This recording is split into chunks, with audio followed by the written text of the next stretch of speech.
Saludos y muy buenos días. Hoy nos encontramos desde el Memorial José Martí para seguir conversando sobre este homenaje a nuestro eterno comandante Fidel Castro. Precisamente hoy tengo el gusto de tener a mi lado a una periodista, radialista, que todos admiramos muchísimo, y se trata de Bárbara Betancur. Muy buenos días, profe. Un placer, Elenita, y buenos días, claro, para la audiencia.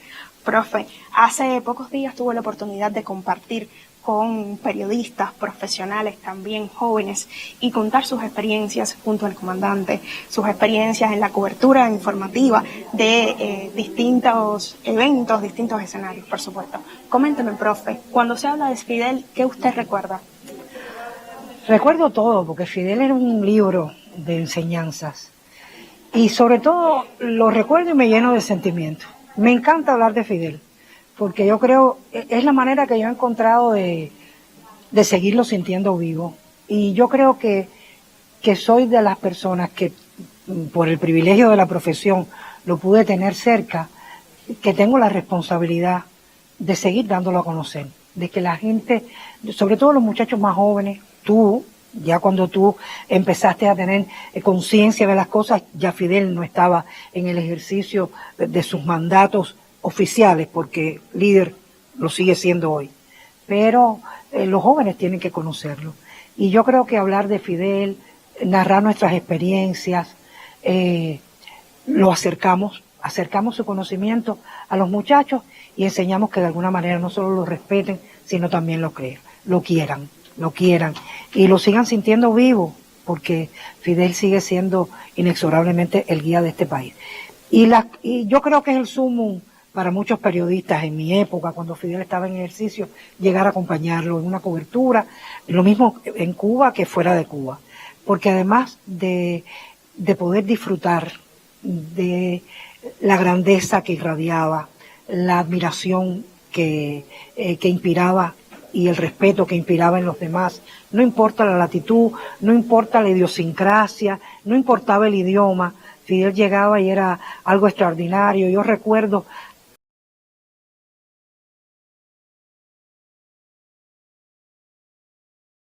fuimos a Sudáfrica él iba a tener una comparecencia en el Parlamento sudafricano, en una Sudáfrica que recientemente había vencido al racismo, había vencido al apartheid, pero que su ejército seguía siendo el mismo.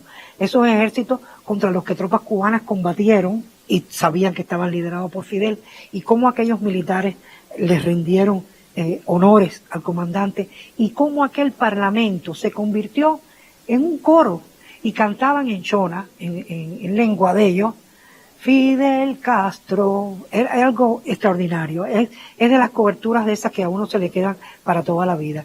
Y otros momentos que no son exactamente de una cobertura, sino de encuentros fortuitos o encuentros derivados de una cobertura que pude tener con el comandante, y que los atesoro, son mi mayor riqueza en la profesión. Pero yo creo que sí, que hay muchos que pudiera narrar, pero no hay tiempo, tanto tiempo en la revista. Hay muchísimos. Solo decirle que Fidel respetaba mucho la profesión, respetaba mucho a los periodistas, que él mismo se sentía un periodista. En 2 oportunidades le consulté directamente de una cobertura, y cuando quise poner una respuesta de él aislada, me dijo no, busca lo que antecedió a esa respuesta, porque, es decir, contextualiza, que es lo que nosotros le decimos ahora a los periodistas jóvenes, contextualiza, busca, que le da riqueza a la información, dar los antecedentes. Él me dio esa idea. Y en otro momento, de unas declaraciones que había dado. Y las relaciones siempre con Estados Unidos han tenido sus tensiones. En ese momento coincidían en el mismo escenario una delegación de Estados Unidos y el comandante. La prensa a su llegada le preguntaba, y él habló con absoluta transparencia de lo que creía del gobierno de Clinton y de su esposa Hillary Clinton, que ya estaba presente en esa cita. Y después yo dije, bueno, voy a preparar una versión para la radio cubana y una versión para Radio Habana Cuba, que el público es internacional y me da algunas licencias de decir más cosas. Y cuando lo consulté, conversando con uno de sus asistentes, él dijo, ¿qué es lo que dice Barbarita? Y yo, bueno, que voy a hacer una versión para Rebelde y otra versión para Radio Habana. Y dice, no, una sola, que sea equilibrada, pero que sea la misma, que refleje lo que yo dije. Otra enseñanza que me dio Fidel. Así que, para regalar estas dos perlitas, Claro que sí, profe, todas esas enseñanzas que hablan de ese gran ser humano, de ese líder, de esa persona que respetaba a los periodistas, a los profesionales de la comunicación y que por supuesto sabía de que comunicarlo todo es importante. Además, tenía muchas dotes para la comunicación, tenía mucha cultura, tenía muchas dotes para la oratoria y sobre todo tenía una entrega y un compromiso absoluto. Lo de él era que la gente supiera la razón de las cosas. Cuando empezamos proyectos de colaboración con todo nosotros nunca hemos tenido cosas que nos sobren. Cuba realmente no, y nos hizo a todos los cubanos mejores personas, porque todos nos hemos sentido comprometidos siempre con la ayuda, con la colaboración, y eso nos lo enseñó Fidel. Claro que sí, profe, sus experiencias hablan también de que Fidel es y sigue siendo actual. Sí, cuando te decía al principio que me gustaba hablar de él, es que estuvimos en un panel con un grupo de colegas y a ver, como dice un dicho de tantos no pueden estar equivocados, todo el mundo coincide en lo mismo.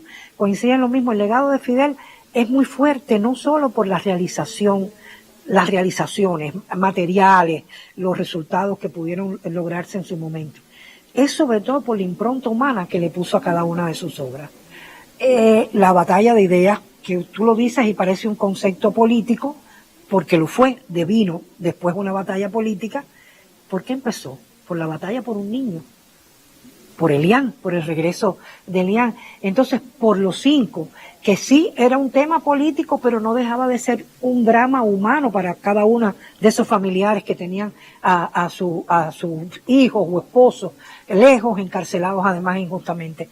Y todo eso se lo dejó a Fidel. Fidel se involucró de lleno en estas batallas, sobre todo por su condición humana. El internacionalismo que repartió, la colaboración que repartió en el mundo, tienen que ver. Por eso, además, por una onda, y estamos en un lugar divino para hablar de Fidel, porque fue el mejor discípulo que tuvo Martí. Él bebió de Martí, bebió también de todas las corrientes marxistas, y se formó una idea fundamentalmente humanista, revolucionaria, pero muy humana. Bueno, profe, yo le agradezco primeramente por haber accedido a esta entrevista, por contarnos sus experiencias, su testimonio y sobre todo por transmitirnos a todo el equipo y la teleaudiencia de la revista Buenos Días este gran homenaje que el pueblo hoy realiza a nuestro comandante Fidel y que, por supuesto, tiene que ser todos los días. Todos los días, exactamente. Gracias a ustedes. Gracias. Buenos días. Muy buenos días entonces y vamos a continuar en un segundo contacto conversando también con otra de las protagonistas de uno de los paneles que tuvo lugar a propósito del homenaje a la figura del comandante en jefe Fidel